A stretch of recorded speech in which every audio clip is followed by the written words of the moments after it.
Voilà, mesdames et messieurs, bonsoir. Comme chaque dimanche 22h, on vous retrouve avec beaucoup de plaisir pour parler de sport ci plateau Omnisport. Tey nag dinañu waxtaane ñaari ponk muy football ak basketball. Ci wàllu football dinañu ñëw largement ci ñetteelu journée Ligue 1 professionnelle bi dinañ ci ñëw jox leen lépp li nga xam ni moo di ay résultats ak yenn résumé match yi. Dinañu def benn focus également ci équipe bu nga xam ni mi ngi national 1 muy RS Yoff. Ci wàllu basketball dinañu ñëwaat ci li nga xam ni moom moo xew ci week-end bi parce que suñu monsieur basket mi ngi fii mais monsieur Omnisport laa koy tuddee muy Sékou Seydi. Sékou, bonsoir, très ravi de te retrouver après avoir fait les terrains, les rectangles verts mais également les parquets. waaw partout comme Omnisport la tudd daal maa ngi lay fay Malick di nuyu suñu téléspectateur ak képp koo xam te ne dafay faral di ànd ak ñun week-end bu jot ak monsieur football itam Malick Diaw. Voilà, Malick Diaw, c'est bien dit. Monsieur Foot, tey dinañu waxtaan lu yaatu ci Ligue 1 bi ak résultats yi nga xam ne yëpp am na ci encore une fois les filets ont tremblé ce week-end. Ouais, surtout ce dimanche. Il faut le dire kon di nuyu téléspectateurs yi ITV di ñëwaat ak yéen bien sûr surtout ci li nga xam ne moo di troisième journée Ligue 1 ak Ligue 2 filets yi yëngu na ni ki samedi suivre ngeen ko ci iRadio mais ni ki dimanche aussi yëngu na bu baax a baax et daan ci ñëw de fond en comble. suñu invité tey suñu naatangolo suñu confrère la muy Lamine Mandiang Diédhiou nekk journal Le Témoin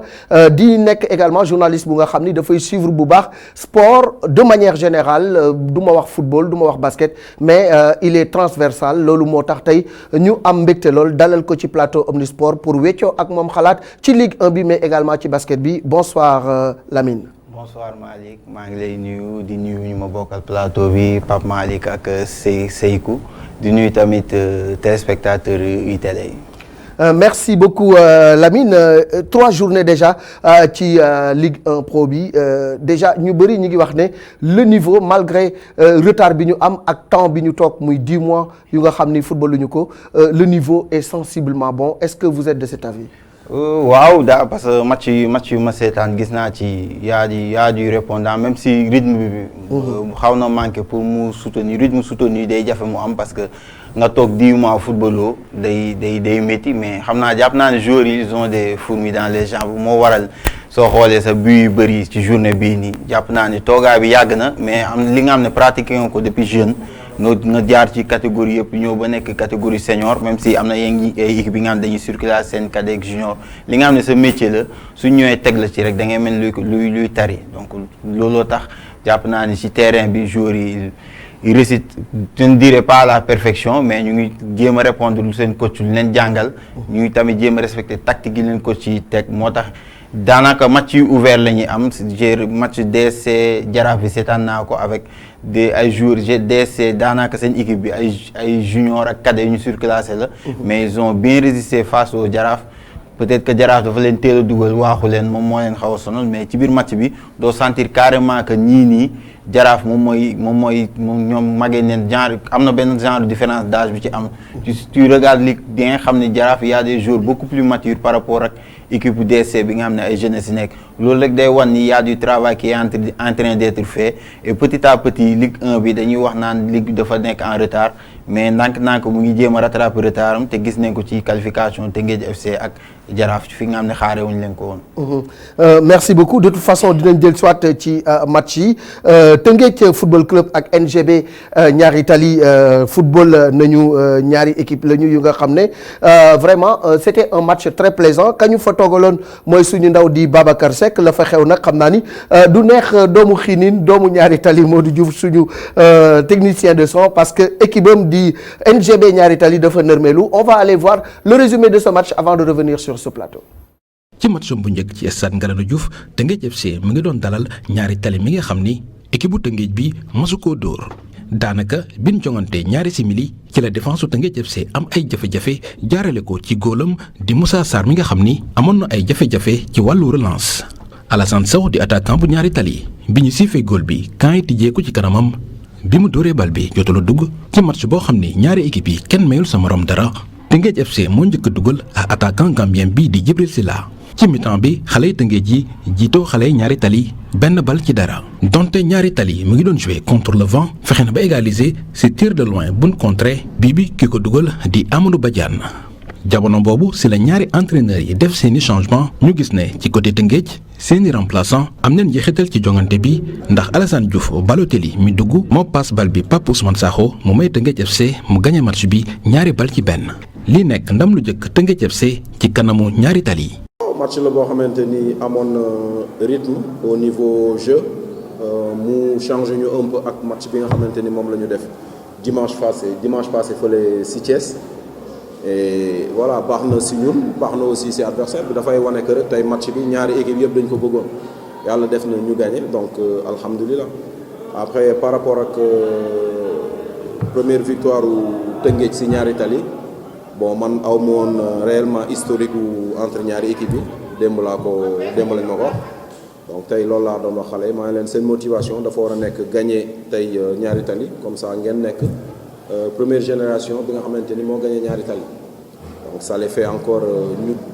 encore une fois duggaat ci histoire bi après li ñu def il y a pas longtemps. ki di tàggat ñaari tali jàpp ne moom équipe bi gën a xarañ moo ñàkk match bi. résultat bi reflété wul physionomie match bi mais bon après football mooy loolu des fois nga dominer doo gagner nga am ay occasion nga loupé ko ça arrive après nous voilà lu ñuy tey jii nii lu may xalaat mooy jéem a avancer corriger failles yu ñu am. Tëngéej FC déjà c'est pas n'importe quelle équipe tey jii nii mooy équipe bu représenter Sénégal au niveau Afrique je ne sais pas ça fait combien de temps qualifié wu ñu au niveau ça. mais tey jii nii ku gis ni sama équipe nu mu taxawee tout ça xam ni mérité wuñu défaite bi mais bon après c'est le football on félicite Tëngéej et jéem a avancé xooli leneen. am na fu match bi toll woon ba xol yu jóg ci ñaari bande touche yi ba sax ñaari entraîneurs yi tegante dënn ku nekk ci ñoom di ci indi ay lay. il y avait des moments je pense que j'avais le sourire j'étais tranquille je rigolais et juste que parfois moi je réclame ce qui m'est dû ça c'est sûr et certain je suis comme ça moom loolu moom leer na j'avais quelque chose lu ma waroon wax naa ko donc voilà quoi après des fois boo déglu ay nit naan loo defal sa dëkk ça me fait rire ça fait rire. non tu sais xam nga man enjeu match du tax may am yenn comportement yi enjeu match mënul tax ma am yenn comportement yi mais aussi ñàkkuma fayda ba nit di wax ak man nu mu ko neexee mais li ma xam ci sama àdduna mooy nit da ngay am humilité pour mën a avancer et man dama am envie avancer donc je garde mon humilité et je continue à avancer. waa Tëngéej FC jongante ñaari match ci ñett di am yaakaar gagné seen match su retard ak kii di Casa Sport ngir mën a bokk ñu nekk ci kanamu championnat bi. Voilà, victoire donc de Tëngéej FC sur NGB Ñaari Tali. Gis nañ ko il y avait un peu de l'électricité dans l'air entre les deux entraîneurs mais c'est des choses qui arrivent mais sur le terrain quand même gis nañu ni match bu neex la woon il y avait des buts mais il y avait également du spectacle et du jeu. Oui, il y avait des buts parce que même ci entame saison bi sax ñu ngi naan Tëngéej FC ren forcément c'est l'équipe à battre parce que moo jiitu woon ni ki daaw ci championnat bi mais aussi wane na prestation bu jéggi daaw ci compétition africaine donc bien sûr c'est l'équipe à battre ci li nga xam ne moo di championnat bi alors ci Ñaari Tali la ñu tombé mu xaw a nekk un petit peu pas ci difficulté mais ça vient quoi. en dents de scie. voilà Ñaari Tali pour le moment soxla woon parce que daan équipe yu mel ni Tëngéej Jaraaf wala Pikine ça donne des ailes tout simplement et ils ont voulu profiter ci Tëngéej FC malheureusement pour eux même bu fekkee ne am nañu ay blessés Tëngéej mais c'est encore une équipe solide et ils l'ont montré sur le terrain bon altercation entre coachs yi on n'a vraiment pas besoin de ça surtout fii jamono football Sénégal tollu donc on retiendra ce score. Tëngéej FC toujours c'est agréable de les voir jouer mais aussi NGB Ñaari Tali comme ni ko Pape Thiaw waxee ils se sont procuré beaucoup d'occasions ils ont joué mais voilà fi instant bi ñu tollu Tëngéej FC ak rythme bi mu jàpp peut-être bien loolu moom moo def différence bi. malheureusement même excuse yi la ñuy jot ci NGB depuis quelques années quand même man je pense que man li ma mënul comprendre à chaque fois coach du moom kese Pape Thiaw ñi ci bëri dañ naan non dañuy créer occasion dañuy jouer mais duñu dugal kan mooy régler problème boobu yow yaay entraîneur bi c'est-à-dire tu es payé pour faire ce travail là donc moi je pense qu'à un moment donné NGB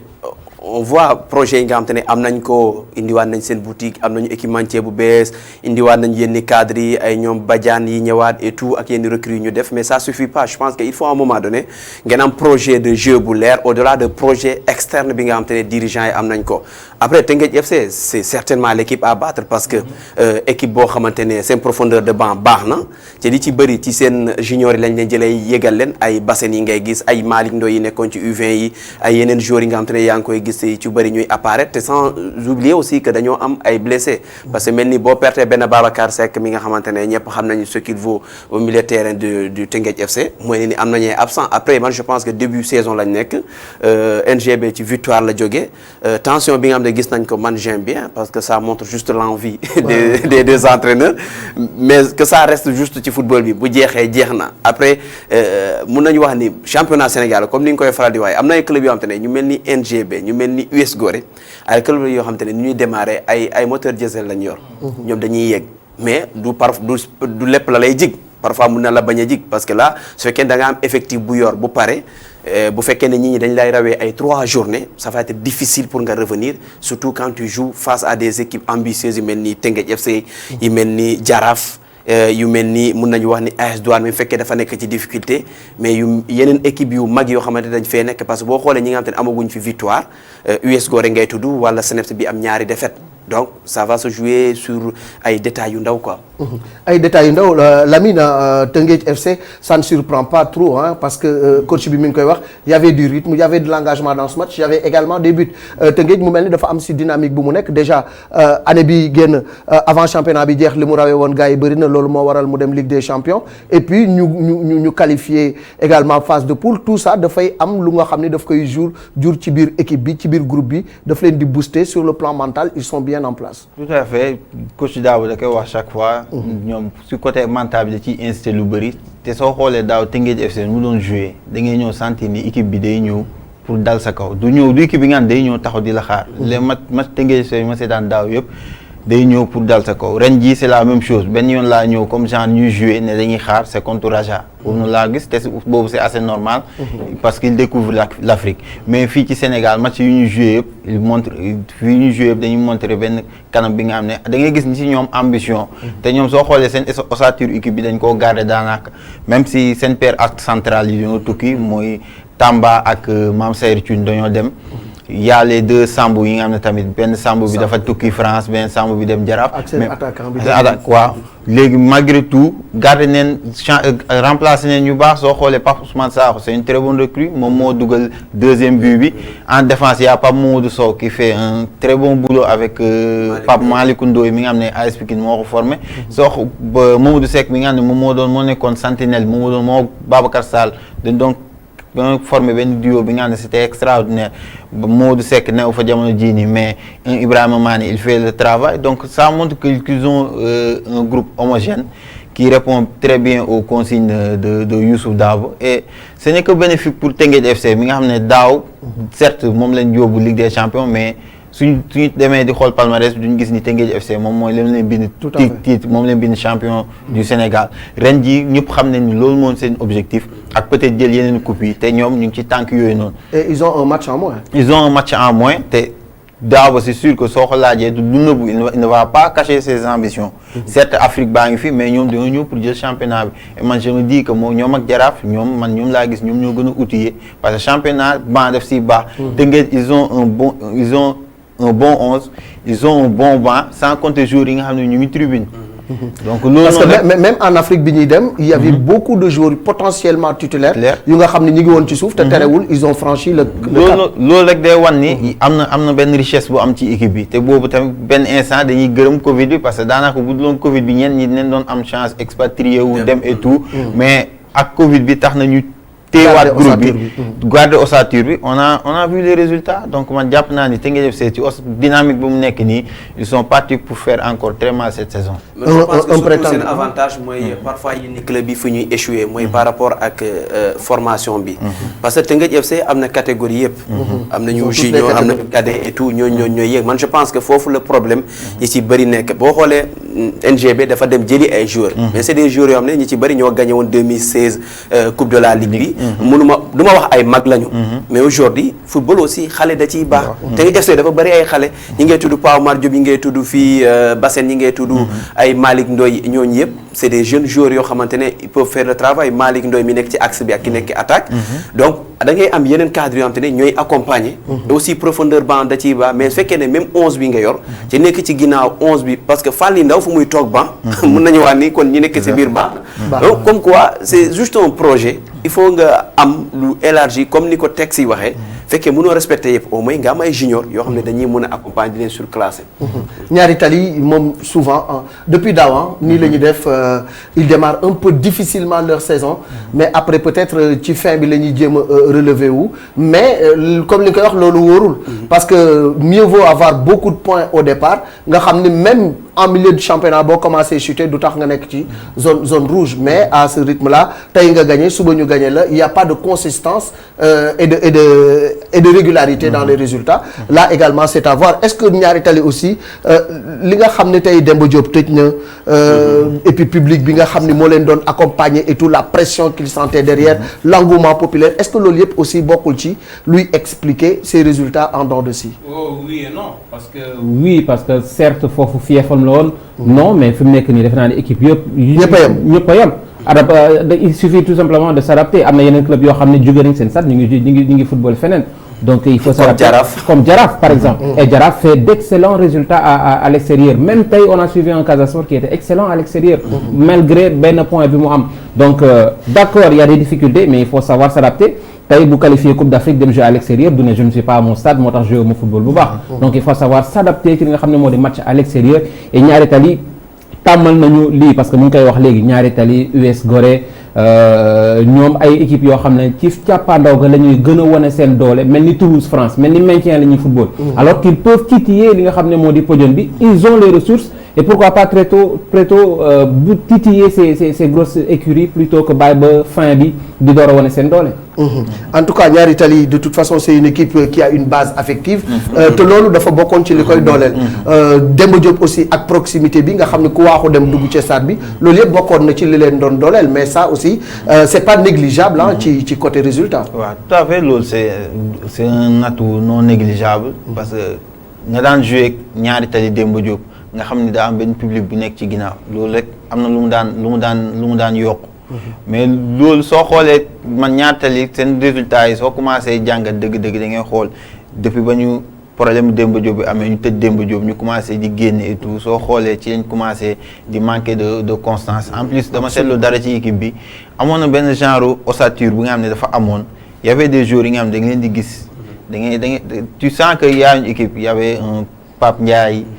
Vito Badiane il avait joué le rôle d'un grand frère même sur le banc. Abdou Chafi Sow mu ngi fa ba léegi. y a Abdoulaye Gueye bi nekkoon ci U20 yi amoon na benn ossature bu baax mais léegi on voit que y a beaucoup de jeunes est-ce que jeunes yooyu noonu mën nañ porter flambeau ñaari tali bi c'est un club bi nga xam ne dafa bëri pression dafa diis je me rappelle un Abatali Fall dafa ñëw foofu yàggul il a démissionné ci la Pape Thiaw ñëw parce que dafa y a une pression ay club yi nga xam ne duñ la may nga taxaw naan da ngay togg yi genre yooyu ay club yi nga xam ne impératif de résultat la ñuy am c'est comme benn genre Pikine comme benn Pikine ma dëkk impératif de résultat la ñuy am Pikine peut-être benn Massamba Cissé c'est un Pikinois moo tax mun nañ ko nangul yéen yi ñaareel peut-être Pape Thiaw tamit lu mu nekk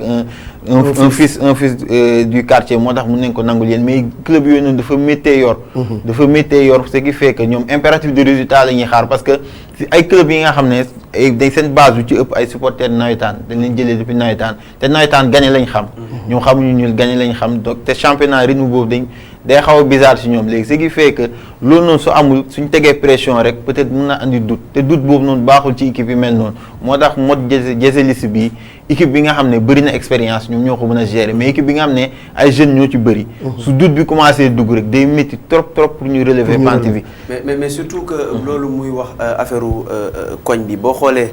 Demba mi fi nekkoon après Abatali biñ ko ba mu bàyyee port xaw ma dañ koo dàkk mu ñëw jël foofu dem mooy dafa doon ay équipe yoo xamante ne déjà ku nekk day bëgg sama rakk wala ki ma xamante ne jouer c'est-à-dire yooyu yëpp da ci am voilà yooyu tamit yooyu yëpp da ci am c'est-à-dire yooyu dafay jouer ci coach bi ba parfois moom liggéeyam da ciy am problème mais beneen mbir mi mooy affaire Demba Diop bu muy lim parce que aussi am na club yu bëri yoo xamante ne boo xamee AS Douane aussi AS Douane bi ñu xamoon en termes de jeu en termes de résultats et tout aussi moom itam dafa xaw a wàññeeku tuuti peut-être Jaraaf chance bu mu am peut-être moo gën a placé wu organisation wala yenni mooy accompagner wala yenni tour yi gën a miin mbir mi structuration Jaraaf bi peut-être fa la lay rawee mais tey benn NGB buy dem entraîneur soit Mbao wala dem Amadou Bari war a fay benn 1 heure de temps entraîné keneen war a fay ñëw 1 heure de temps c'est-à-dire tout ça c'est des conséquences yoo xam te ne mun na cee am yooyu yëpp c'est ay problèmes mun na man je pense que ak projet bi nga xam te ne am nañ ko seen stade bi ñu nekk di defar moo nekk après G2 juste peut-être bu pare mun nañu xaar après lan la ñuy construire quelque chose de solide mais pour l'instant ça va être très compliqué déjà ci seen préparation déjà nga am un projet parce que ñu ngi recevoir je pense que fallait tubaab jalaaw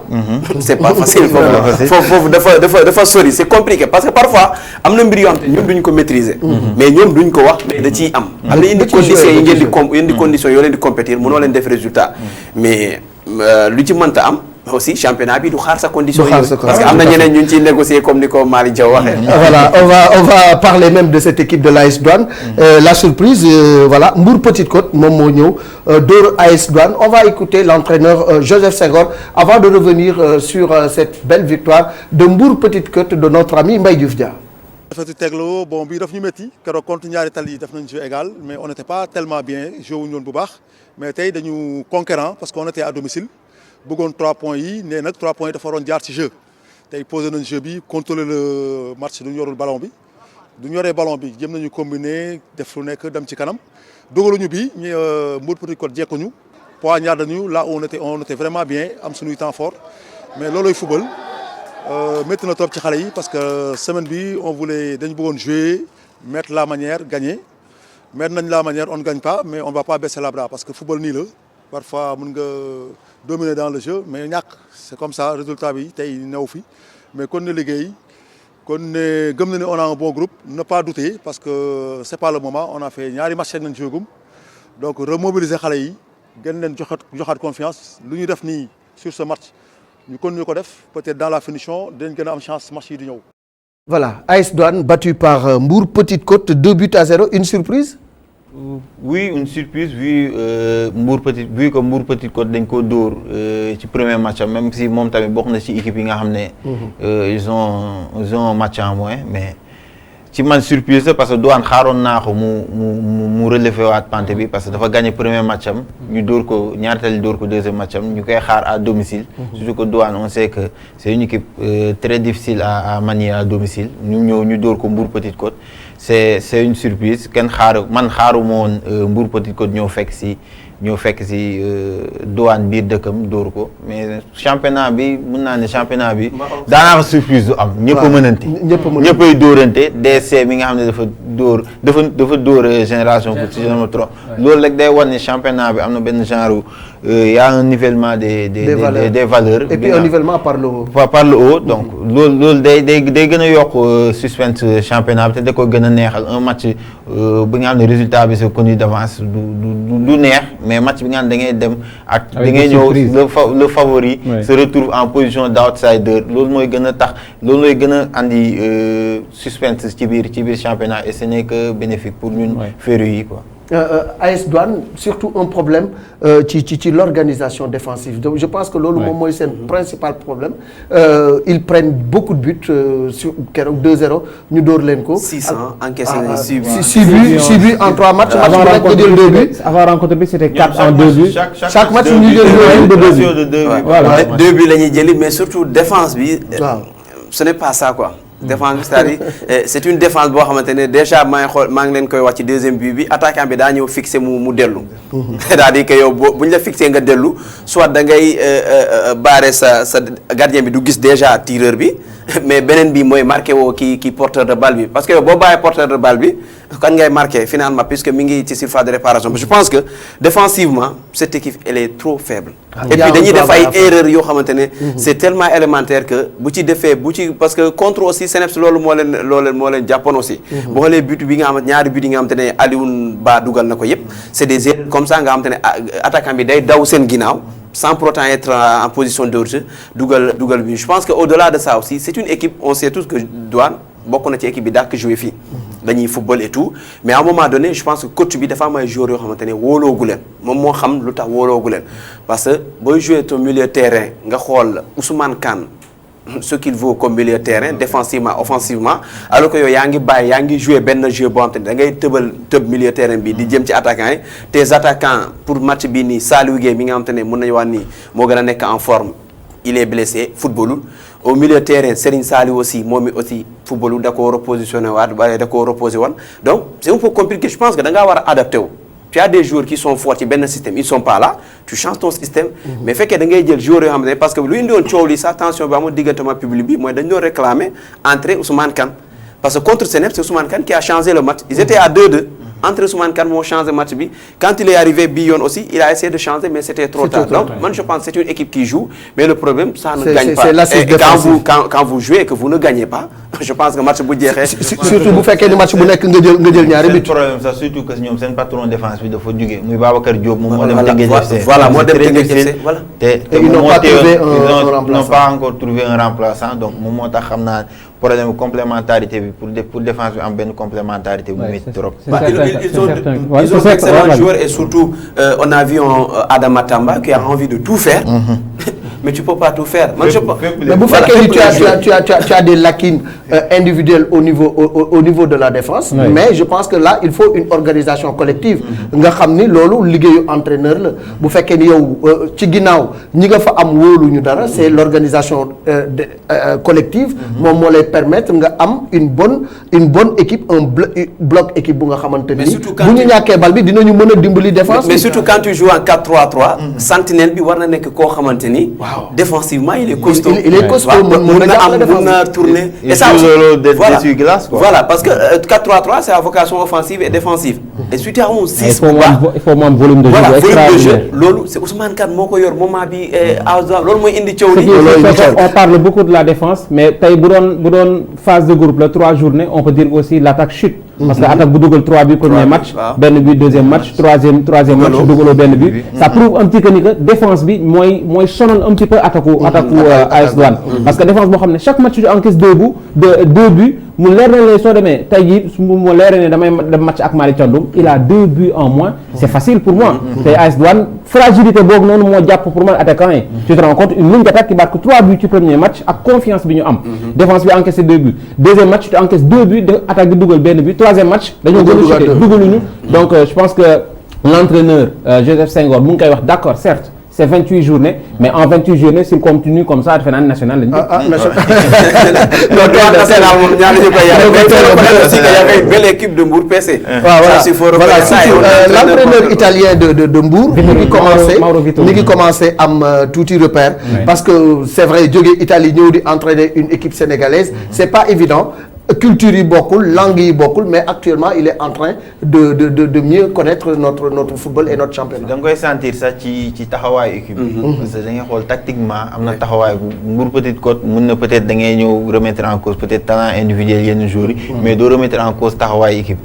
taxawaay bu baax la ñuy def soo seetaanee sa seen match bi.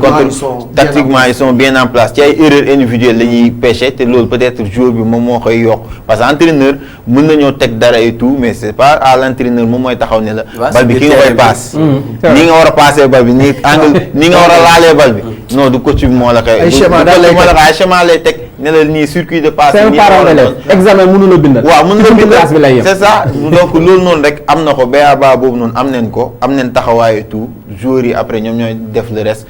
te gis nañ ni ça sent que ni. Mbour Petite Côte y a quelque chose. Il y a du travail y a du travail comme ni ñu ko doon waxee si Teungueth FC suñu taxawee nga xam ni équipe a ngi nii te Mbour Petite Côte da ngay taxaw ni da ngay xam ni équipe a ngi nii. donc léegi nag leneen li mooy ñu am constance parce que ñoom tamit même problème bi la. il manque de constance. parce que équipe bu coupe la ñu gën a doon. équipe coupe la ñu doon daaw je me rappelle y a un match bi nga xam ne ñoo leen Teungueth dóor leen 5-0. ñoo ne ñu dóor leen dóor yu métti après loolu problème boobu noonu après yow manque de régularité boobu noonu après daf lay sonal équipe genre su amee benn constance loolu loo koy gënal parce que déjà constance boobu su mu koy amee joueurs yi il gagne en confiance. mais soo bëggee jël di def ay résultats en dents de scie. c'est comme sama équipe Marseille doo xam après fan ngay. doo yëg doo wàcc doo xam fan ngay. Vitorino Mauri il a quand même étudié le championnat du Sénégal parce que man difficulté yi ma ko doon gis daaw. 35 buts dina jafe trop mu am ren.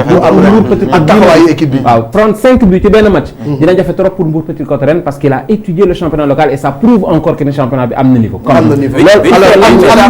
à un moment donné booy xool il menait 2-0 et il a fait entrer un attaquant. non il a fait 5 changements yoo xamante ne. c'est à vocation offensive. donc à partir du milieu jël kaw et il a inscrit le deuxième but. c'est-à-dire que koo xam te ne mëne na mënoon nga gérer match bi. mais aussi il faut reconnaître c'est quelqu'un koo xam te ne il laisse trop d'espace ci derrière. waaw boo amee benn aussi équipe boo xam te ne offensivement dafa baax. da lay sonal dafay encaisser mais bu fekkee dafay gagner. mais dafay encaisser mais quand même c'est un technicien boo xam te ne étudié na comme ni nga ko waxee championnat Sénégal bi et il a les éléments pour.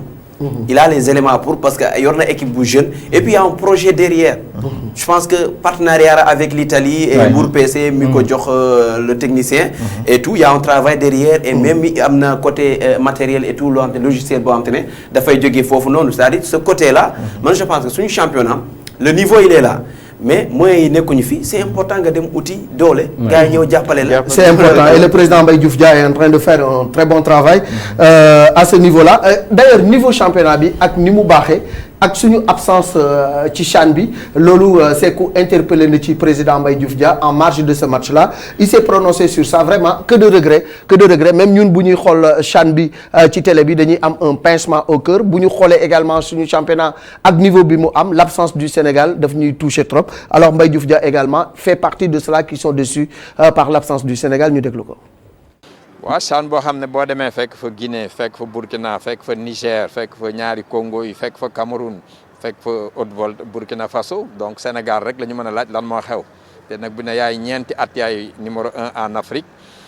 ñaari CHAN baale ba ci ñetteel baa ngi ni mënoo qualifié parce que ñi lay éliminé d'abord si yaa leen gën championnat mais ñoo la gën organisation donc ñu ngi exhorter encore fédération bi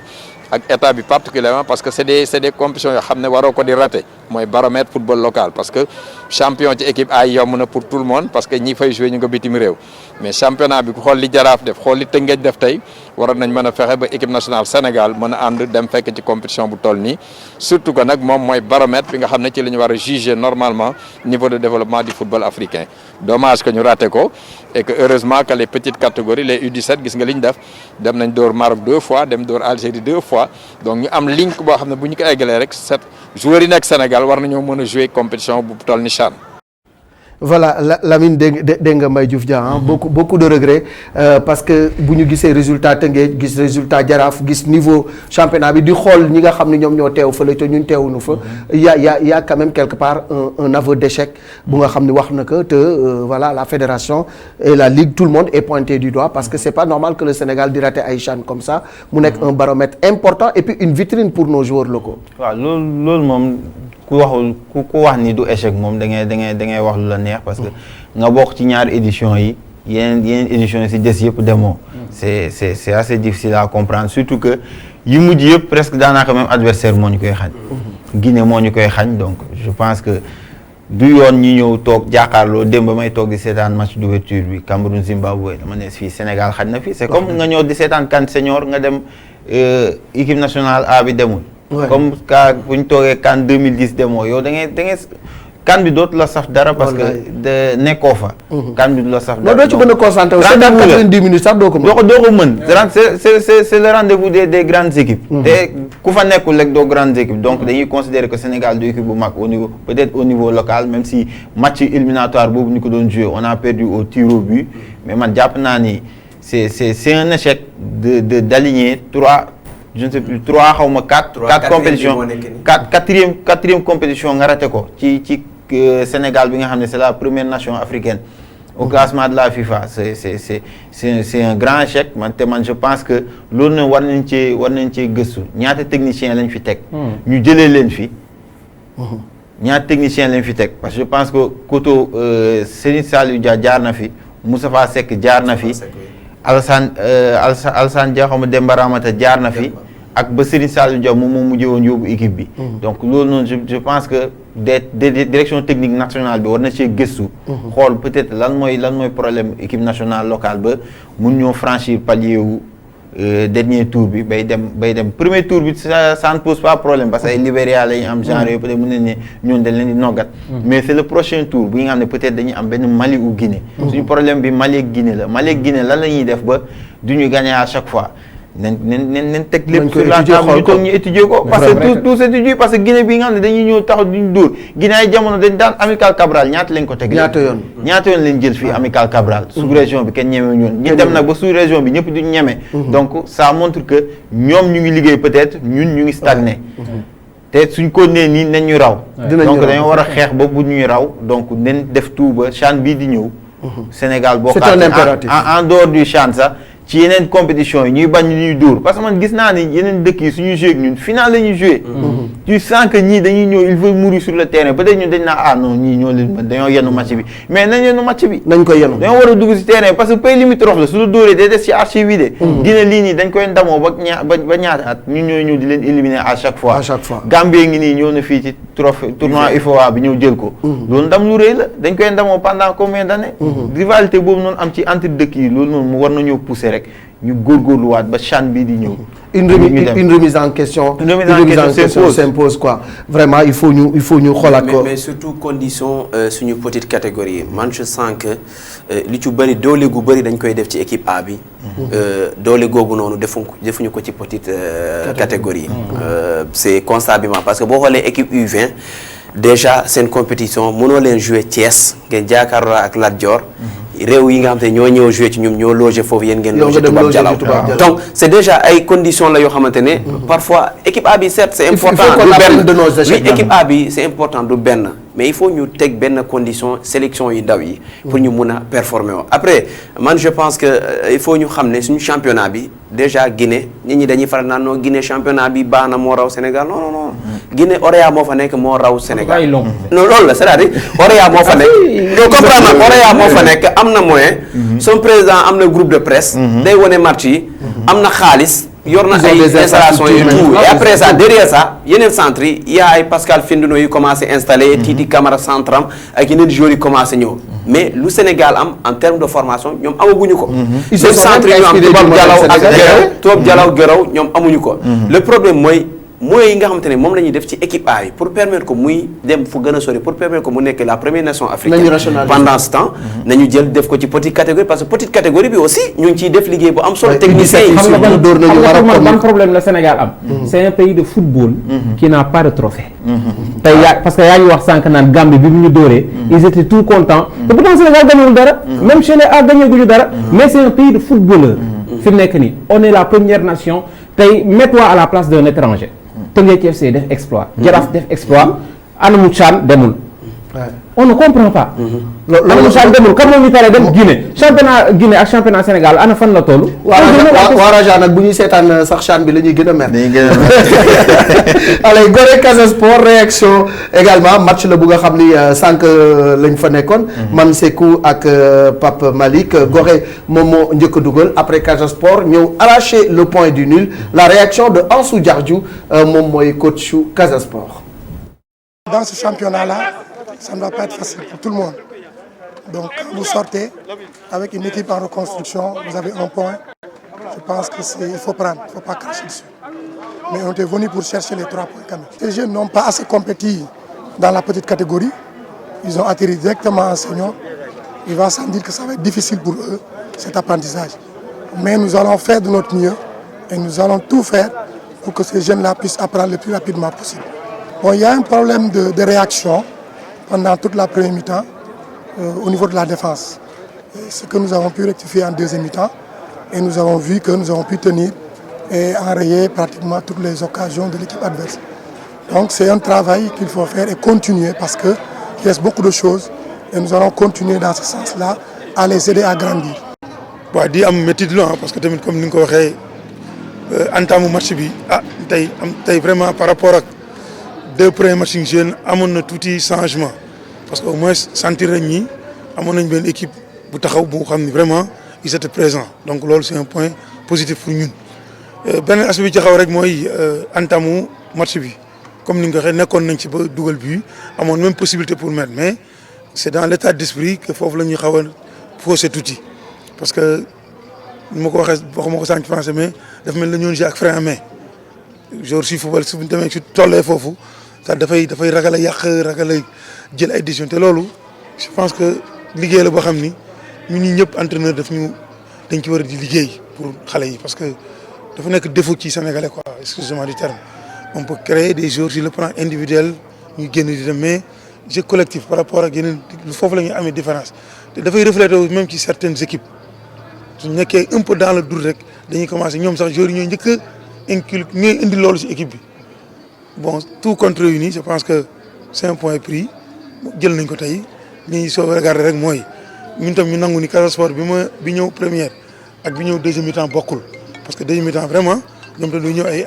arguments yu wóor pour dindi bi bon ils l'ont réussi il faut ñu nangu leen ko sportivement ñu xam ne aussi point bi xëy na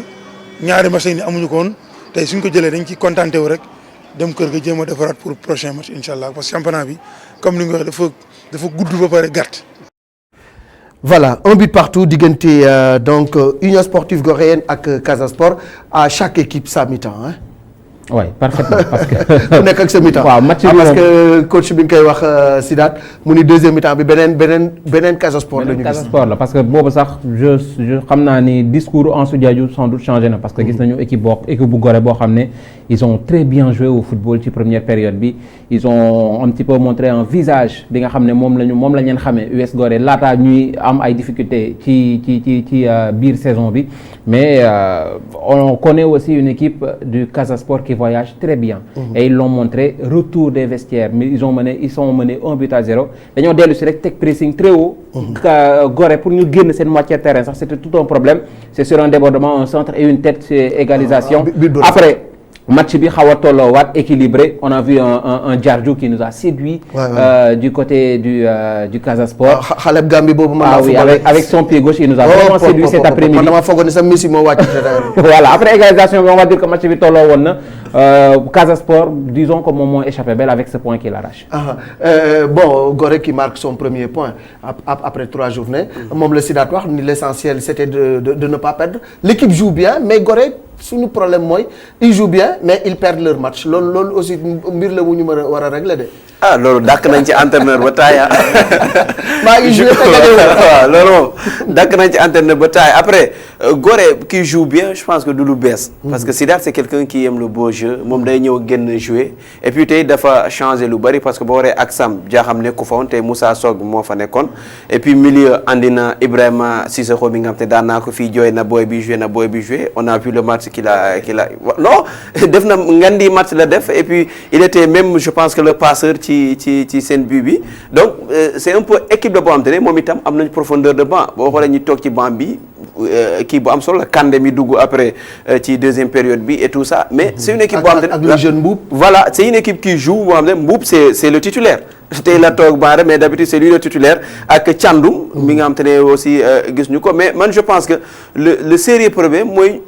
problème boo nga xam te ne am nañ ko qu'il trouve la solution parce que fekkee ne da ngeen di jouer flanc yi et tout et ci axe bi y a personne en tout cas y a pas un attaquant de pointe boo xamante ne dafay épuiser défense adverse bi amul loolu du ci appel yi du ci dara non il a entre deux attaquants voilà moment boobu la jéem a jouer changer son système de jeu jouer 4 attaquants ci kaw 3 milieux de terrain ak bu muy dugalee ki nga xam te mooy Alassane Mbaye boole ko ak Alassane Kanté voilà moment boobu la bii bi ñëw parce que en réalité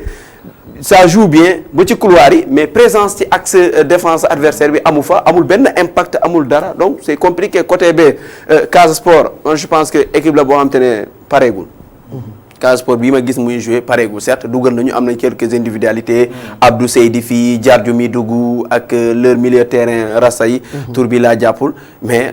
ça suffit pas voilà ça suffit pas vraiment li ma gis nii tey c'est insuffisant pour une saison bi nga xam te ne Casa Sport am na ci ambition mais peut-être ko amuñu ambition yu grandiose comme ni ko président bi waxee moom aujourd'hui il a mis 600 millions pour am centre boppam am léppam mën a faire préparer peut-être dañuy jouer le maintien jéem a jouer quelques coupes. mais voilà privilège bi mi ngi feneen quoi. mais Casa Sport toujours nag équipe la bu nga xamante ni aussi c'est toute une région derrière. te mënuñu ñëw ci championnat di nekk ay figurants. non c'est pas possible il y a toujours cette pression de toute une région derrière bon ils ont un bon résultat parce que ñëw jógee Ziguinchor. ñëw Dakar arraché fi le nul après avoir été mené c'est un bon résultat mais l'inquiétude c'est au niveau de l'Union sportive goréenne parce que même daaw c'était le même scénario ay défaite la ñu tegalee ba deuxième kii bi ñu soog a tàng affaire u diesel yooyu tamit wóorul. non loolu wóorul parce que daaw def nga ko mu neex nga bëgg ko est-ce que xawuñu sax dina doon wëy ndax championnat bi duñ ko arrêté. ci phase aller même si xawoon nañ nekk gënoon nañ yéeg daaw ñu ngi démarré woon 4 défaites. benn nul. après ci ñuy soog a am victoire tegale 4 victoires si je ne me trompe. loolu noonu nag peut su ko bëggee répéter est-ce que dina ko mën. c'est ça est-ce que am na qualité boobu noonu pour répéter ko est-ce que équipe yi tamit ni ñu meloon daaw noonu leen mel ren loolu wóorul nga bëgg a nekk Jésélis wóorul. équipe Jésélis sax dafa musul wóor parce que ça parce que kii la ci benn ci xoot jette ngeen nekk à chaque fois. te lu ci gën a bon mooy nga nekk ci doute bi di wéy ci benn groupe après su doute bi demee ba ancré ce groupe rek ça va poser problème pour ñu mën retrouver confiance je pense que le mieux pour Sidath Sarr mooy mu teel a am victoire parce que peut-être su enchaîner nii peut-être est-ce que président dina ko may muy taxawaat di amaat pour jugaat parce que championnat bi dafay gaaw on va jouer 13 journées même Sidath l'a dit mu ni championnat bi dafa gudd te gàtt dafa gaaw waaw loolu la dafa gaaw parce que am na équipe yu bëri dañ leen di larguer ci benn période bu ndaw ci benn 5 journées ñu largué la après pour nga ñëwaat c'est tout un problème imagine toi nga démarré 4 nuls ak 4 défaites ak benn nul yow équipe bi nga xam ne moom moo la gën a jege am benn 6 points d'avance wala 7 points d'avance après équipe boobu nan ngay def yow da ngay toog di ñaan mu toog 3 matchs di ñaan est-ce que équipe boobu dina am match de coupe yi di ñëw di am ça va poser problème man le mieux pour Gorée man dama jàpp ni mooy dès à présent ñu def tout ñu ressaisir teel a nekk ci andi jaxasoo championnat bi gis nga championnat bi instant yi dafa am benn resserrement entre premier bi 7 points la am dernier bi mu ngi am 1 point donc ça montre que écart yi bëriwul donc dès à présent da ngay teel a capitaliser ay résultats positifs pour nga mën a maintenir ci parce que daaw loolu moo dal génération foot loolu ko dal day baax taf tam retrouver wu deuxième relégable par rapport ak Casa Sport man je pense que niveau bi da ngay xool chaque année day wàcc soo xoolee génération ñoom Mame Seytou Émile Paul Tendeng nga wàcc ñëw ci ñoom Aliou Badji année bu leen di ñaari tali leen dóor soo xoolee équipe bi à chaque fois day wàcc donc loolu c'est un problème bi nga xam ne war nañ ko résoudre parce que Casa fu mu jëm nii mu ngi ci pente descendante la nekk nii te loolu lu wóorul ci benn équipe bi nga xam ne ni Casa Sport soo laajtee ñi xam dëgg-dëgg ñi nga xam ne ñu xam Casa Sport xam ne ni équipe bi par rapport ak équipe yeneen année yi équipe bi faible na par rapport ak yeneen année yi donc y a eu du travail qui se faisait travail boobu noonu est-ce que ñu ngi koy def normalement là les dirigeants doivent se remettre en question xool lan mooy problème jamono ji Casa Sport parce que di bàyyi nii mun na andi ay problème te Casa Sport c'est l'équipe de toute une région peut-être na métti trop région Ziguinchor c'est Casa Sport ça représente le sud du Sénégal ñu parce que le rêve de tout joueur bu nekk dans la région sud mooy Casa Sport am na benn niveau bi nga xam ne ñu ngi ko koy xaare niveau boobu suñ ko fa gisul rek ça va poser problème peut-être je vais trop vite en besogne mais par rapport ak qualité équipe bi attendons mais équipe bi par rapport man ça ne me rassure franchement pas en tout cas entraîneur bi wax na ko nee na ay ndaw la yor dina ci liggéey et tout mais après am na ñeneen ñi fi yor ay ndaw n'oubliez pas que Jambar fait jouer des bébés Dakar Sacré-Cœur fait jouer des bébés donc je pense que am na détail yu bëri yu koy wër quoi et puis ils ont fait une bonne préparation hivernale l'équipe a été comme d'habitude dans de bonnes conditions et tout donc les résultats doivent suivre alors ni ñu ko waxee donc tableau des résultats tous les résultats et le classement avec Pape Malick. Voilà tous les résultats on peut bien sûr démarrer avec la Ligue 1 et Ligue 2 voilà Ligue 1 nga xam ne ñu ngi ko doon wax tout à l'heure les filets ont largement tremblé 16 buts moom la ñu am ci li nga xam ne moom moo di troisième journée bi le match nul on le retiendra entre Jambar ak Jaraaf ci match bu plaisant on le rappelle AS Douane qui tombe à domicile ci digganteem ak Mbour Petite Côte, Teungueth FC qui décroche sa toute première victoire de la saison gannaaw ba ñu daane ñaari tali ñaari bal ci benn, puisqu'on rappelle ni bëccëg bu njëkk bi dañu ko reporté ndax compétition africaine. Dakar Sacré-Cœur qui renaît de ses cendres, on a envie de dire, gannaaw ba mu daane Génération Foot benn bal ci dara. Un but partout entre US Gorée et Casa Sport. Mbour même résultat ci digganteem ak CNEPS Excellence, et le Stade de Mbour pour la surprise de la journée et le match le plus prolifique de la journée ci digganteem ak AS Pikine, 3-2, kon 16 buts la ñu am ci li nga xam ne moo di troisième journée bi au niveau du classement. Ah, recalculons. juróom la ci suuf. Recalculons, on va recalculer. am na koo sàcc bu yom de. Au niveau du classement, kon Jambar moom mooy nekk ci kaw, bien évidemment du haut de ces 7 points comme ni ko Lamine Mandiang waxee tout à l'heure. Stade de Mbour ak surprise bi mu am ci diggante ak AS Pikine. Jambar son attaquant qui est parti Aliou Bandé. mais ba tey ñu ngi wane lu rassurant en tout cas ci championnat bi. Ça seen place de leader bi ça le prouve encore. Teungueth FC avec un match en moins, on le rappelle, mi ngi noonu ci wetu Jaraaf, ñoom ñaar ñi la ñëpp 4 points. Un peu plus bas on retrouve des équipes comme Mbour Petite Côte ou encore Niombour, et enfin pour le moment sont relégables CNEPS Excellence et US Gorée. Casa Sport moom ngeen di seen, c'est le premier non relégable. CNEPS qui joue le maintien depuis l'année dernière. Moi, on est en première année. ça joue le maintien. Alors, Ligue 2 Pro, très rapidement, on va aller suivre les résultats avec la complicité de notre réalisateur. Voilà, mu ko kon ci wàllum Ligue 2 bi maa ngi après on va calculer avec Sékou Seydi, j'ai calculé 16 buts, nee na 17 là on verra. En tout cas ci wàllum Ligue 2 bi on a 9 buts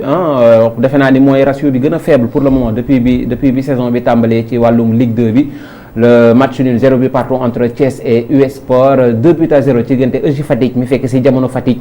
pour derby bi daan ko ñaari bal ci dara. Renaissance Dakar moom dafa daal di match nul ci digganteem ak Kër Madior, 1 but partout. Guédiawaye FC, la fameuse équipe de Sékou Seydi, ba tey di wane visage bu satisfaisant en tout cas ci Ligue 2 bi gannaaw ba mu daane Africa Promo Foot ñaari bal ci dara. Demba Diop FC qui tombe à domicile ci digganteem ak US Ouakam, 2-0. Match nul entre le leader Linguère et Amitié FC, 1 but partout. Et enfin Sonacos Duc moom ni ki ëllëg la ñu koy daal di amal pour poursuivre li nga xam ne moo di troisième journée bi pour tëj en tout cas ci diggante ñaari équipe yooyu la pour le moment. Kon ki nga xam ne moo di Kër Madior moom mooy daal di nekk leader ci kanamu Linguère ak Amitié, mais ñoo tolloo poñ, goal différence la ñuy daal di utante. maa ngi préciser bu baax a baax sax. xam nga Linguère moom bu bokkee ci pomme yi rek dafay am solo. am na solo Linguère bu bokkee ci pomme yi rek neex na ma. Alors Guédiawaye FC moo leen di talonner de près avec. Guédiawaye de Sékou Seydi mu nga Guédiawaye de Sékou Seydi. Au milieu de tableau, on a des équipes comme US Ouakam, Thiès, encore Renaissance, et pour le moment sont relégables US Sport et US Sport bien sûr, et Demba Diop FC sans doute. C'est que dina ma ne Port mil na kii place bi quoi. Port aussi c'est un sérieux problème. man Port jaaxal nañ ma quoi. Non, Port c'est un sérieux problème. Port Duc. C'est un sérieux problème ces clubs là. peut-être problème encadrement bi fi amoon la parce que Port jamonoy Malick Daaf demoon na bay bëgg a jël nekk ci bokk ci ñi doon xëccoo championnat bi. mu demaat ba wàcc nii ba dem ba Ligue 2 ça. waaye ak quand même chaise bi. le problème de stabilité voilà la chaise de surtout l'entraîneur en plus fi nga dañuy changer tout le temps. problème stabilité la parce que il faut mu am benn gestion boo xam te mooy permettre ñu xam ne kii et kii fait quoi. c'est-à-dire ces clubs d'entreprise quand même war nañu mën a am doole, war nañu mën a am une organisation qui leur permet de jouer les premiers rôles. waaw même Duc yaa ngi ko doon wax keroog ci rajo. Duc mel ni ne nekkatul équipe bu étudiant léegi équipe bu footballu championnat la. doon différence bi dafa bëri. et puis encadrement bi ça gëj na woon équipe il faut encadrement bi ñu xam ne léegi c'est une équipe sérieuse boo xam ne hormis affaire étudiant ak yooyu c'est une équipe qui peut titiller wala boog wala yéeg. parce que au-delà du football il faut reconnaître que le basket quand même. moom mi ngi exister yeneen discipline et puis Duc dafa amoon athlétisme yu woon dox. karaté boxe et tout parce que ñoom Mundoor fa la ñuy entraîner et tout man je pense que à un moment donné. mais l'université c'est un réservoir quand même de mais sauf que problème bi y a UCAD club bi di nekk di ñëw. ñu ngi construire seen club boo xam te ne université moo ko moom. parce que Duc c'est pas pour l'université. Duc c'est voilà affaire bi dafa tudd Duc rek gars yi adopté ko et tout. mais ñu ngi U4 bi nga xam te ne am na ci basket bi mooy INSEP léegi U4 la tudd. am na équipe football donc ñoom ñu ngi liggéey noonu yéeg man je pense que aujourd'hui ci côté football bi Duc ni basket bi amee section buy liggéey. section football bi na liggéey noonu benn yeneen section yi liggéey noonu parce que basket bi moom. ça paye bien surtout ren ça marche bien ren c'est l'équipe à battre. ci góor ñi ak jigéen ñi gis nga lu ñu def. ñëw ci basket bëgg nga basket trop mais on a encore un élément football balaa ñuy ñëw ci basket bi bu ñu fa ñëwee dañ lay bàyyi nga wax ba jeex dégg nga alors on va faire un focus tey dañuy wàcc ba national 1 dem seeti waa RS Yoff ñoom aussi am nañu ay ambition ñi ngi liggéey bu am solo Cheikh Diop était parti les voir ñu xool RS Yoff et ses ambitions.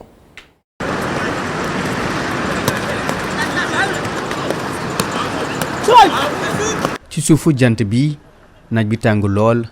donte ne fan yi sax ci ndakaaru ñi ngi tàmbalee nemmeeku ngelaw lu sedd lool waaye terewul joueur renaissance sportif bu Yoff ñoom ñi ngi jongante ci suufu tàngoor wi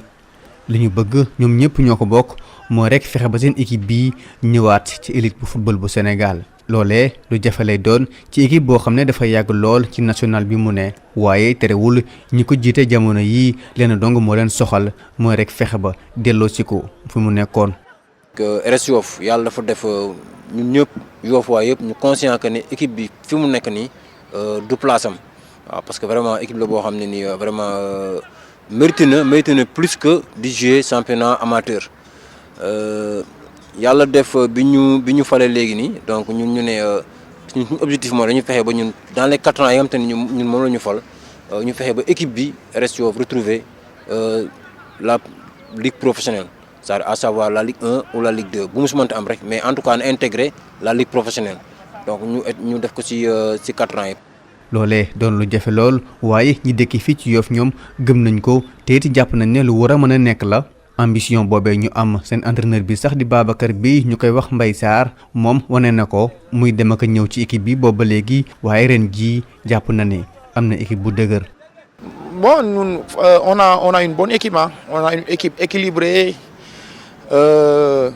am ay joueurs yu am expérience aussi am ay joueurs yu jeunes ay joueurs yu confirmés vraiment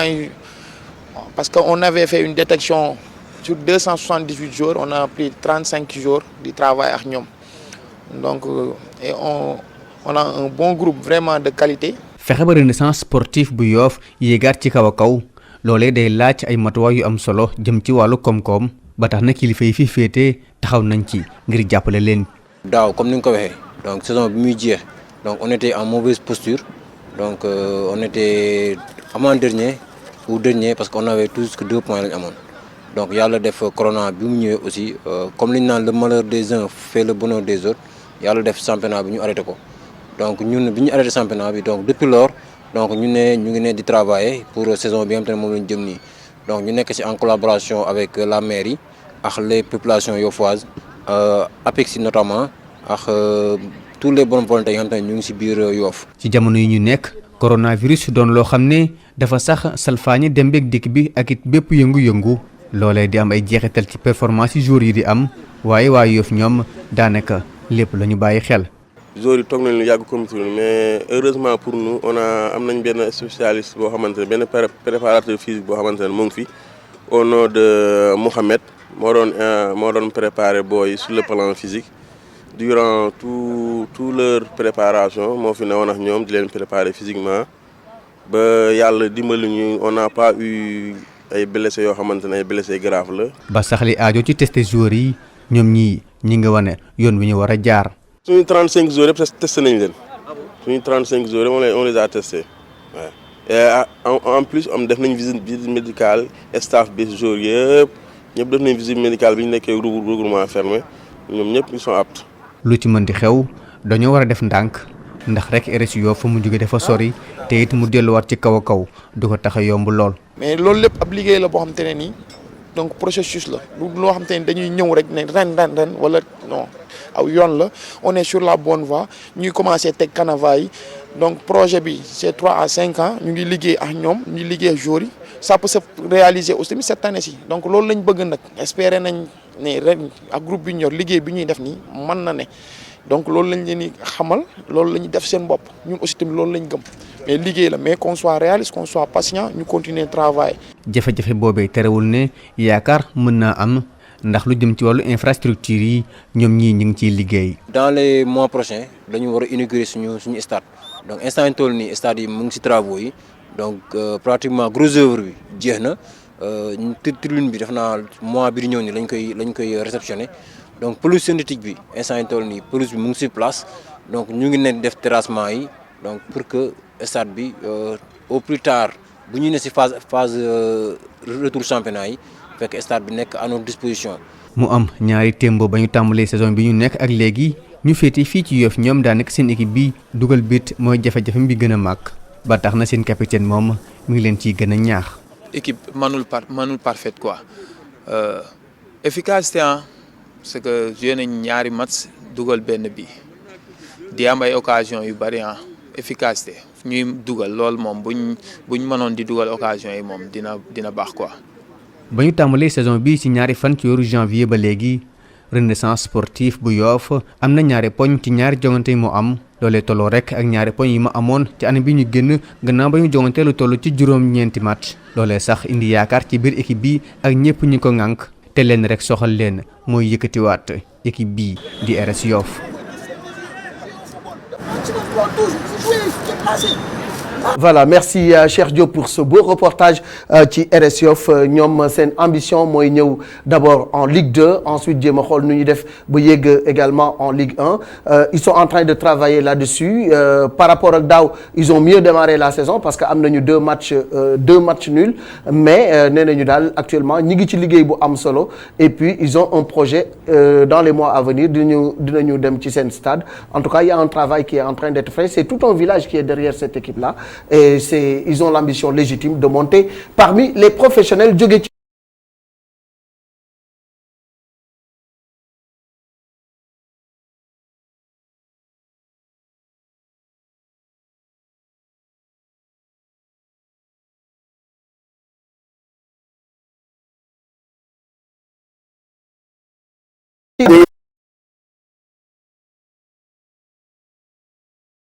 une synergie derrière cette équipe-là et puis on leur souhaite également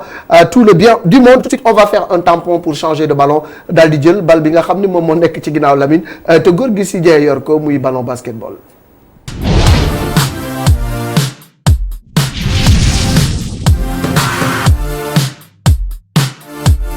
En basket ñi ngi woon ci deuxième journée bi aussi bien ci góor ñi que ci jigéen ñi dañuy daal di ñëw d'abord ci jigéen ñi mu nekk défaite bu nga xam ne c'était vraiment très lourde muy 105-29 moom la ñi nga xam ni ñoo di saltigué moom la leen dig dóor 105-29. C'est logique. C'est logique. Alors vraiment match la bu nga xam ni y avait pas photo il y avait des problèmes au niveau de l'équipe justement de saltigué parce que juróom-ñetti joueuses moom la ñu yoroon problème mu licence la ñu am. waaw ñoom ñu ngi koy ñaawal parce que man maa ngi jël seen meneuse bi mu ngi koy wax. nee na déjà ñoom dañuy sentir ne dañ leen di lâcher. Parce que su fekkee da ngeen am ay problème licence yi détails yooyu noonu. vraiment c'est des détails yoo xamante ne nit boo ko defee rek dirigeant yi lan mooy problème. non loolu li ma lay wax parce que saltigué quoi qu'on puisse dire tey Branco Badio mi ñu convoqué en équipe nationale c'est quelqu'un qui est passé par saltigué góor ñi d'autres joueurs yoo xamante ne saltigué amul cadre bu fa génnewul. c'est l'histoire du basketball sénégalais en quelque sorte. mais aujourd'hui équipe la boo xamante ne dafa nekk di def nii. comme ni ko Casa Sport demee ci mais ñoom nii la ñuy def chaque année ay équipe bu bon la ñuy yor maintien la ñuy jouer te loolu ba fekkee ay problème administratif vraiment moo leen di tardé je pense que par wuñu pendant ce temps mais quant à score bi même bu dee ñëpp bu ñu pare woon Duc moo mën saltigué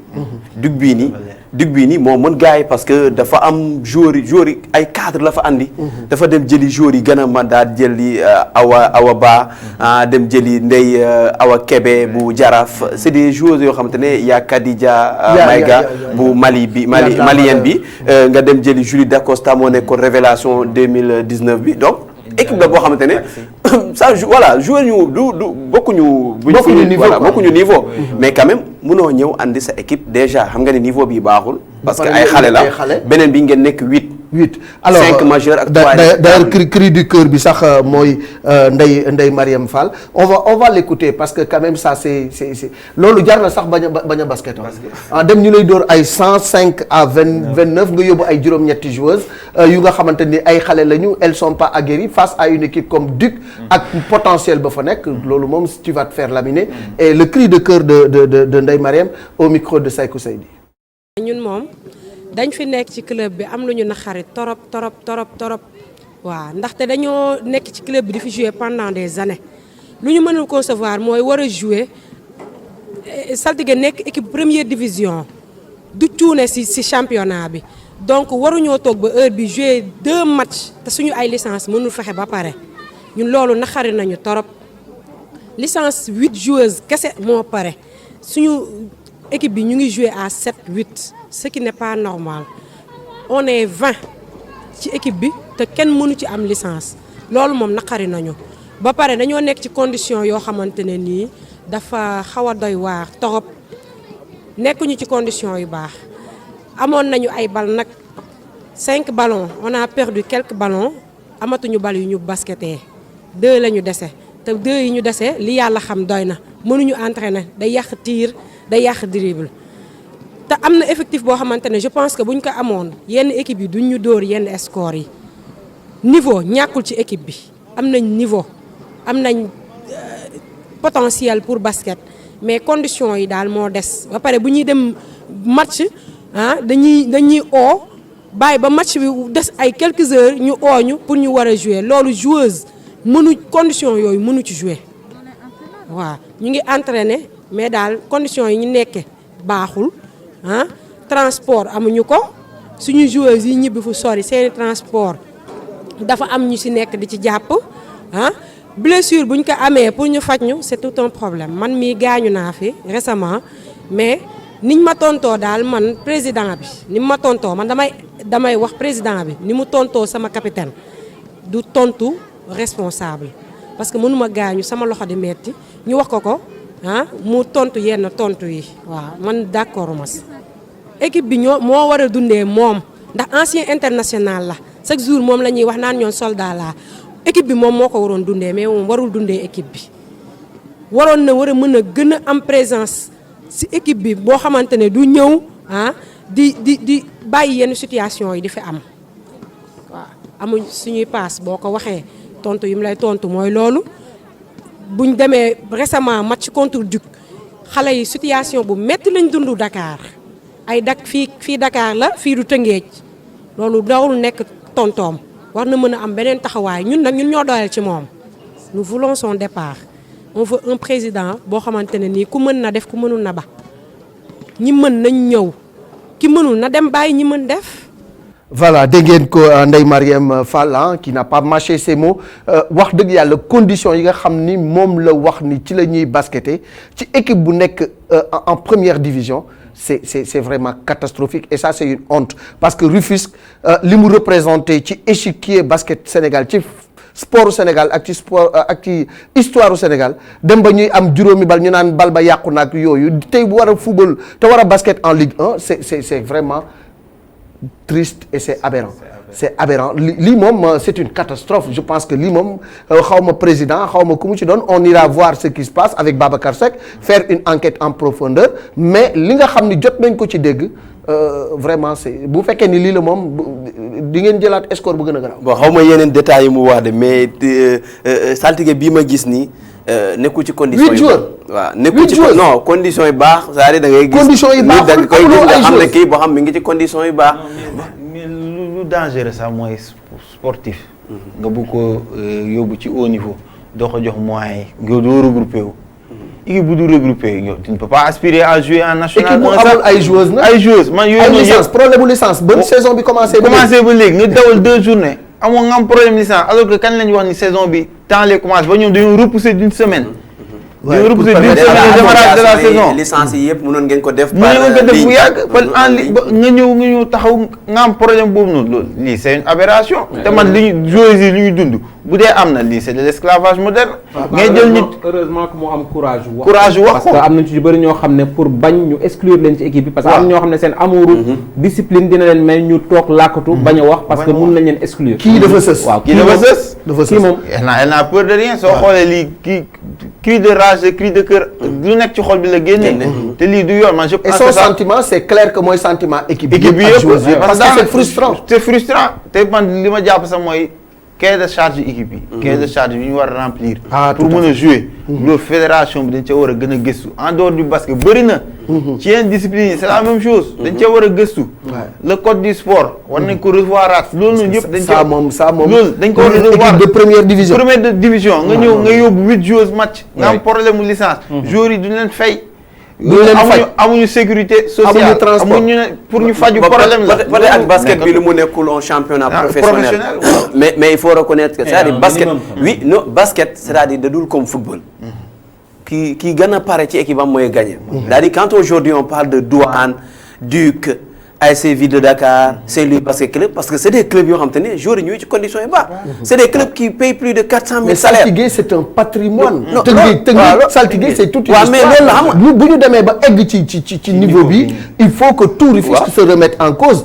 waxuma la dirigeant sport bi. mais même les autorités rufisquoises waruñu seetaan saltigué muy dem bay am problème yi. ana autorités yi. ana ñi nga xamante ni tey ñoom ñoo nekk au niveau de la ville parce que le sport ku ne xam na ni compétence transférée la. ana aussi ñi nga xam ne ay garmi lañu dëkk Rufisque te yàlla may leen ay moyens ñu mën a jàppale saltigué waruñu xool saltigué muy suux ñu leen di humilier comme ça di leen doon ay 105-29. en tout cas ci nii ñu démarré waxuma la 105 et autres il y a des clubs qui sont là aujourd'hui non c'est-à-dire le basketball du comme football basketball moo naxewul moom ku gën a pare mooy gagner c'est-à-dire dañuy dal sa kaw gagner la lu bëri et c'est des clubs yoo xam ne dañoo pare c'est-à-dire c'est des joueurs ay international la ñu yor. Duc ay jour ay international la yor Saint-Louis Basket Club ay international la yor nga dem ASC Ville de Dakar ay international la yor yaa de yaay Irma yaa Diatta Sabel Diatta c'est des internationales donc fekkee ne da ngaa yor groupe boo xam te ne c'est talent baay foofu parce que da ngay l'envie est là da ngay gis quelques individualités et tout mais mënoo leen def performance quand vous êtes pas bien préparé quand les conditions ne sont pas réunies les conditions de performance ñi moom dañu démarrer fekkee defoo leen ça li nga xamante ne mooy regroupement balaa ñëw ci seen match bi donc c'est un peu compliqué ci moment bi nga xamante ne ñeneen ñu ngi am projet parce que je prends l'exemple de Débalok c'est quelqu'un qui est là-bas c'est Diagne qui est là-bas qui est derrière l'équipe ak kii bi nu mu traité maire bi di jàppale affaire bi di dox mais aujourd'hui ville Rufisque unoo toog amoo tey saltige mi nga xam ne moo nekk sa vitrine basketball. et ça yooyu romb Tëngéej terrain basket bi ngay njëkk a gis. mu nekk ci situation bii mu nekk parce que équipe bii nii bu ñu wéyalee nii même fekkee ne le coach l'a dit seen objectif moo nekk le maintien parce que ñoom dañuy former di joxe en réalité mais le maintien tamit il faut pas être ridicule dans le maintien. ça c'est vraiment ridicule il faut que gars yi joyanti ko corriger ko le plus rapidement c'est que au pas de charge tu nous donnes tous les résultats ou bien les résultats yi nga xam ne moom ko jot en tout cas défaite bi gën a métti moom saltige moo ko jot 105 lañ ko dóor à 29 Duc da ko dóor ba pan ci kawam alors yeneen résultats yi aussi bien chez les dames ñu démarré ko chez les dames nga xamante ne comme ni nga ko victoire Duc boobu noonu 105-29 seen diggante ak saltigué mais beneen équipe bi nga xam te ne aussi mën nañu wax ni équipe bu bees la CMT bu Ziguinchor bi nga xam te ne équipe bu neex a seetaan la aussi mais quand même pour le moment amaguñ doole go parce que boo tombee ci ASC Ville de Dakar da lay gagné moo ko gagné 84-47 beneen équipe itam Jaraaf daan UGB li nga xam te ne mooy 68-45 victoire itam bu kii di Iseg Sport seen diggante ak ASC Bopp boobu nga xam te ne góor ñi ñoom itam ñu ngi góorgóorlu mais jigéen ñi dañ leen daan 53 à li nga xam te ne mooy seen diggante ak Iseg Sport 53-35 beneen match ci wàllum jigéen ñi jàpp leen victoire bu Saint-Louis Basket Club seen diggante ak Mbour Basket Club 75-47 victoire itam ki nga xamante ni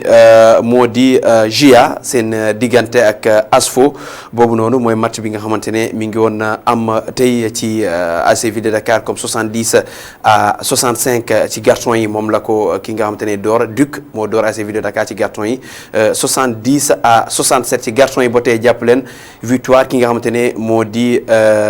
UGB mi nga xamante ne moo daan ASC Bopp 52-48 beneen équipe équipe bi nga xamante ne moom la ñuy waxtaanee sànq mooy AS Douane moo daan Louga Basket Club mu nekkoon match bu neexa parce que ñaari équipe la yoo xamante ne xam nañ ni Louga formation ak talent bi nga xam dañ koy yor et tout et AS Douane mi nga xamante ne bu baal bi amoon moo waroon représenter Sénégal moo gagné Louga Basket Club 58-51 moo nekkoon match yi nga xamante ne amoon na bokkoon na ci défaite bu ISEG Sport seen diggante ak GIA 64-37 GIA aussi am na équipe bu neex a seetaan ci góor ñi ISEG ñoom itam seen fort bi ci jigéen bi la nekk. ñoom équipe jigéen ñi baax na mais góor ñi am nañoo sérieux problème ak début bi mais fekkee ne 2 journées lañ joué mais ci contenu match bi da ngay sentir ni pareeguñu. peut-être préparation yi peut-être yu bëri mun nañ ko ci dugal parce que basketball c'est pas comme le football ñi ci bëri amuñu fu ñuy entraîné wu. bokkul parce que Sibac moo fi am installation am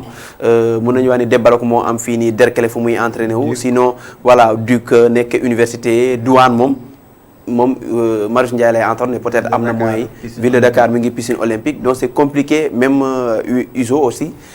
Marius Ndiaye lay loué pour entraîner donc c'est compliqué pour yenn club bi malheureusement gisuñu Pikine mi nga xamante ne ci montée bi mi ci woon une belle équipe pikinoise nga xamante ne ñoom itam ñu ngi def formation am solo donc basket bi aussi mi ngi yaatu même Kolda yaa Kolda basket club voilà inauguré temps yi passé seen terrain de Pathé Keita aussi mi fay def liggéey bu am solo très bon travail ñoom itamit ñu ngi ci genre politique bi nga xam ne équipe yi ñu ngi jéem a ut seen i infrastructure et c'est de bonne guerre quoi man gëm naa ne loolu noonu moo mën a développer suñu basket ñu bañ a jël lépp sukkandiku ci lu fi état teg ñu jéem a jël côté kon ku nekk yow équipe nga dem créer ses installations après mën nga see bénéficier parce que basket moo gën a yomb am installation moo gën a yomb installation météo nga am basket boo amee fii ñu der nga ut affaire teg mais fekkee c'est pas facile financièrement mais je pense que moo gën a yomb nga ñëw tracé teg mën a faa basket surtout qu'il faut refléter un petit peu les performances de l'équipe nationale parce que lan la fi góor ñi jigéen ñi gañewul c'est comme je disais rek mettez-vous à la place d'un étranger basket moo lan la góor ñi jigéen ñi gañewul boo ñëwee ci championnat bi jigéen ñi 11 fois Sénégal soo combiné titre góor ñi ak jigéen ñi c'est le pays le plus titré d'Afrique de basket voilà jigéen ñi c'est la meilleure équipe africaine avec 11 titres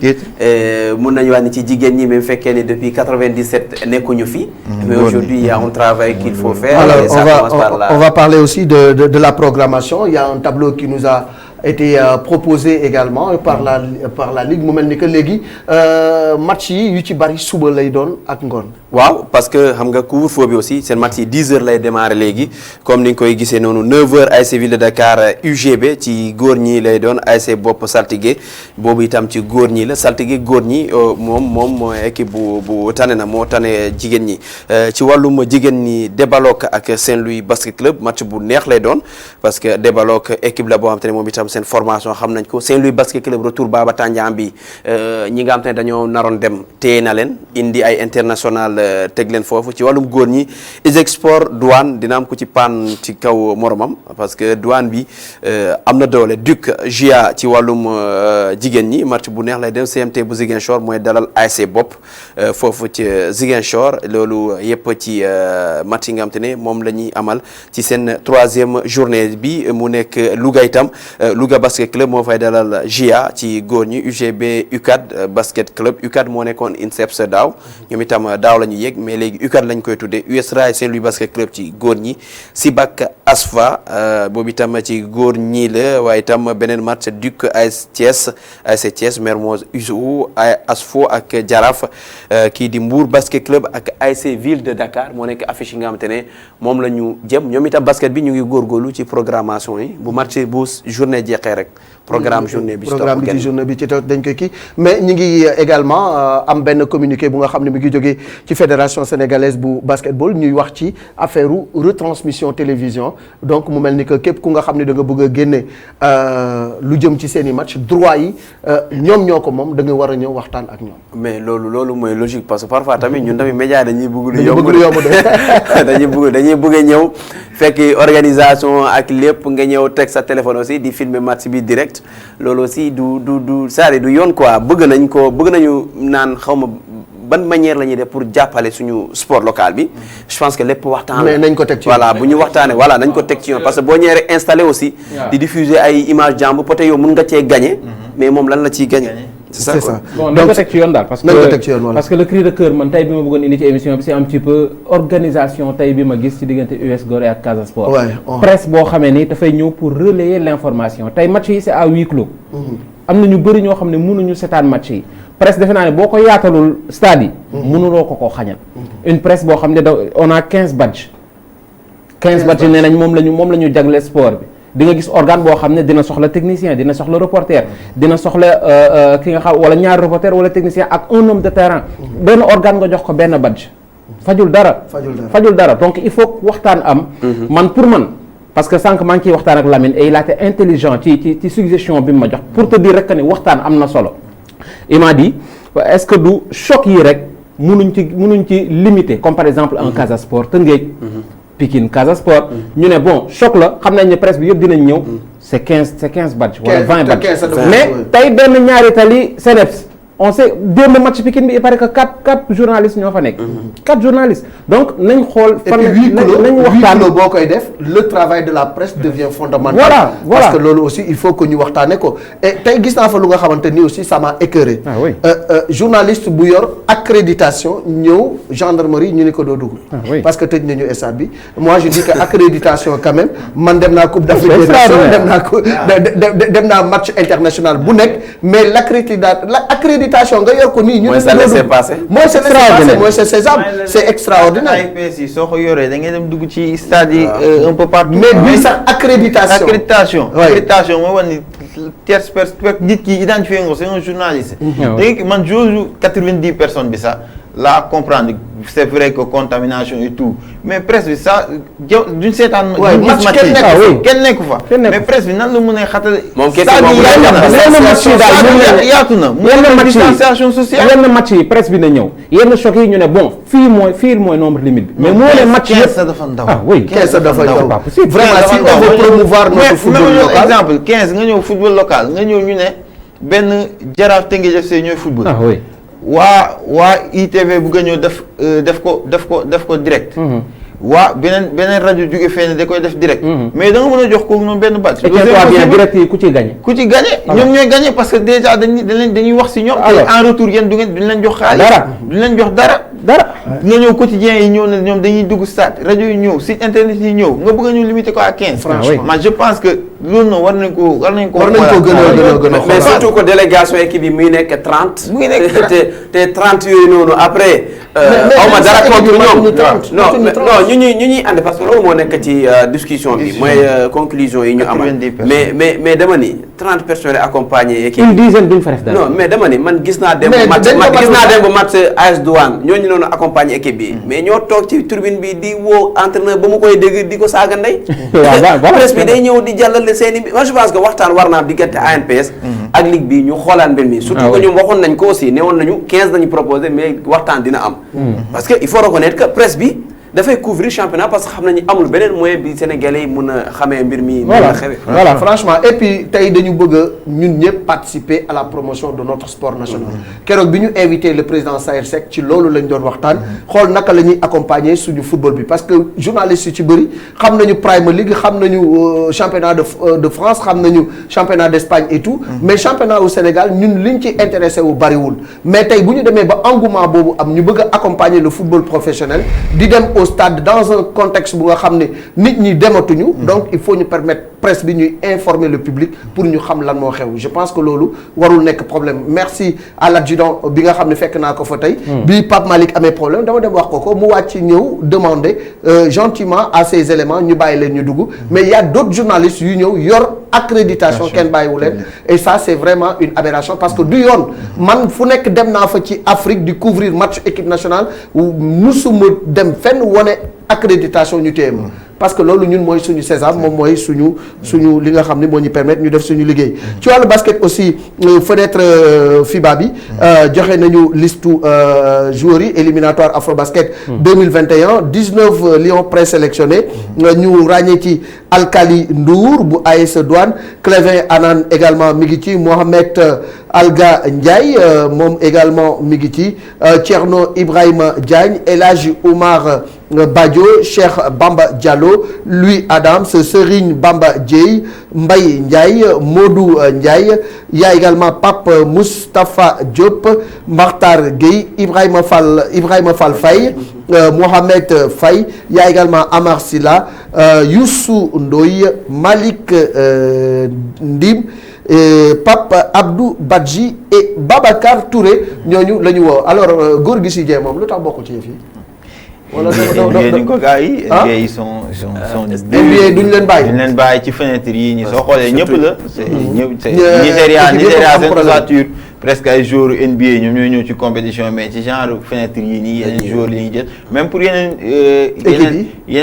championnat yi c'est difficile pour nga obtenir day jafe soo xoolee Maurice Ndour bii bokkul je sais pas na peut-être lu mu changé jóge Lituanie dem Chine peut-être loolu tax ñëwul mais dafa métti trop pour nga am libération jour ci fenêtre yi nga xam ne. Mais en tout cas, ils avaient fait un parcours sans faute. Ci première fenêtre bi presque qualifié. Donc une victoire une victoire et puis ils sont qualifiés. Moi je pense que le mot Andi ça peut faire le travail parce que déjà joueurs locaux yi mu jël ni Moustapha Diop, Ibrahima Niang Duc,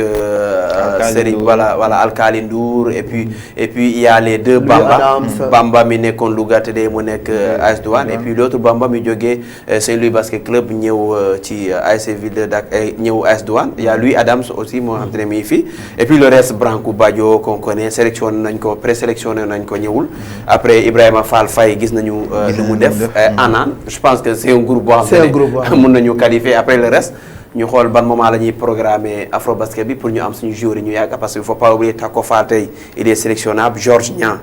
il est sélectionnable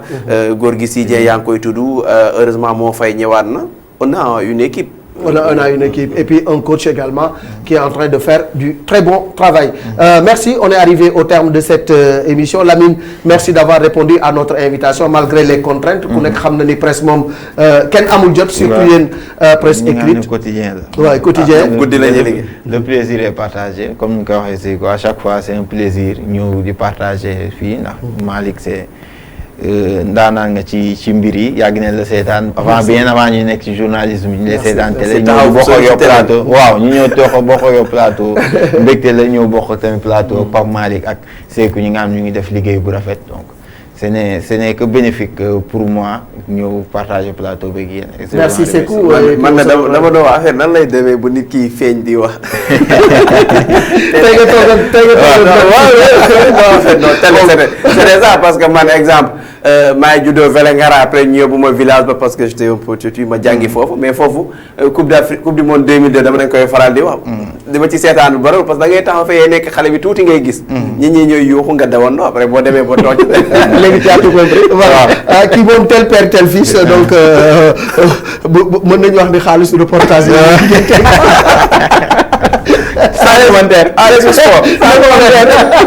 Merci en tout cas, ça a été un plaisir. Merci à toute l'équipe qui nous a accompagnés. C'est comme ça l'ambiance dans cette maison. Man may mago xale yi mais également ñu nekk xale yu neex arako topp suma ginnaaw ñuy ànd di liggéey ñu sawar lool et voilà on se défonce pour notre sport national moo tax tey on a eu mal bi Pape Malick ñu téye ko toute une mi-temps ci buntu bi mu soog a dugg il faut que les gens revoient tout ça parce que nous on est des partenaires et on veut accompagner notre sport national moo xam football bi la basket bi toute discipline confondue parce que omnisport loolu moo ko tax a jóg xëy na Covid bi moo tax sax yeneen rubrique yu bari gisatu leen ko mais incha allah bu ñu demee ba ci kanam tout sera en place. Merci de nous avoir suivis. À dimanche prochain pour un autre numéro de Omnisport.